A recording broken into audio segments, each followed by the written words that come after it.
তাদেরকে এক একটা করে জবাই করতে হবে।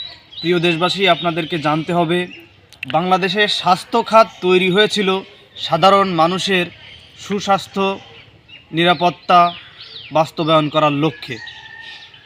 কিন্তু সাধারণ মানুষের কাছে গেলে আমরা দেখতে পাই সাধারণ মানুষ গ্রামে গঞ্জে রোগাক্রান্ত হয়ে দিন যাপন করছে খুব কষ্টে। সেখানে তাদের স্বাস্থ্যের কোনো নিরাপত্তা নেই। যেখানে সাধারণ মানুষের ভ্যাট ট্যাক্সের টাকায় প্রতি বছর স্বাস্থ্য খাতে 41,900 কোটি টাকা বরাদ্দ হওয়ার পরেও স্বাস্থ্য খাতে কোনো উন্নতি নেই। এই স্বাস্থ্য খাতে যারা দায়িত্ব আছে, আমার মতে প্রতি বছর এত টাকা বরাদ্দ হওয়ার পরেও কেন স্বাস্থ্য খাতে কোনো উন্নতি হয় না?